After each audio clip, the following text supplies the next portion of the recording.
ఒక్కసారి కొమ్మూరి గోల్డ్ కి కాల్ చేయండి. తాకట్లో ఉన్న మీ బంగారాన్ని విడిపించి మార్కెట్ ప్రైస్ కి వాళ్ళు కొనుక్కుని మిగతా డబ్బులు మీకు ఇచ్చేస్తారు. నమస్తే, వెల్కమ్ టు అవర్ ఛానల్.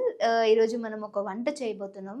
రాష్ట్రమే కాదు, దేశం అంతటా కూడా ఎల్పిజి సిలిండర్స్ యొక్క కొరత ఏ విధంగా ఉంది అని మీ అందరికీ తెలుసు కదా.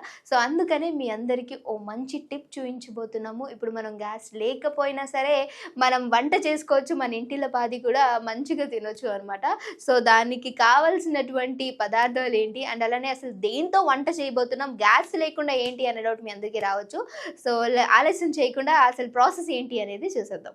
సో ఈరోజు మనము పప్పు వండబోతున్నాం, పాలకూర పప్పు. సో మొదటిగా మనం పప్పు ఒక కప్ తీసుకున్నాం, దాన్ని బౌల్లో తీసేసుకుందాం.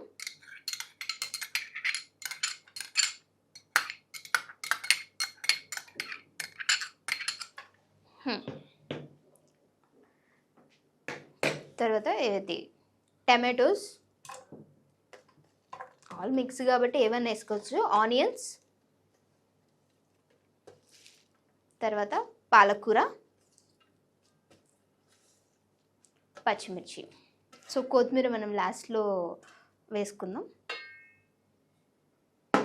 ఇప్పుడు ఇందులోనే మనం తగినంత ఆయిల్ కూడా వేసేసుకోవాలి, ఎందుకంటే మనము పాతకాలంలో వండేటువంటి అన్ని కలిపి పెట్టి వండుతారు అంటారు కదా. సో ఆ టైప్ ఆఫ్ వంటని చేయబోతున్నాము. కొంచెం ఆయిల్,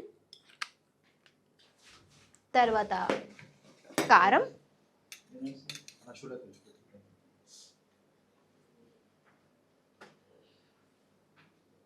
మీ టేస్ట్కి తగ్గట్టు కారం వేసుకోండి. అండ్ అలానే పసుపు కూడా. ఇప్పుడు ఇంత గ్యాస్ వల్ల మనకి ఇబ్బంది అవుతుంది కాబట్టి మనం వెళ్ళి హోటల్స్లో తినాలి అన్నా సరే వాళ్ళు ప్రైస్ పెంచేయడం, ఎందుకంటే వాళ్ళకి కమర్షియల్గా కాబట్టి చాలా ప్రైస్ అనేది ఉంది. గ్యాస్ సిలిండర్ ఒక్కటి వచ్చేసి 5000 ఉంది కాబట్టి సో చాలా హెవీ. అది మనకి డొమెస్టిక్ దాంట్లో కూడా గ్యాస్ సిలిండర్ అది 2000 అవుతుందా 3000 అవుతుందా తెలియదు.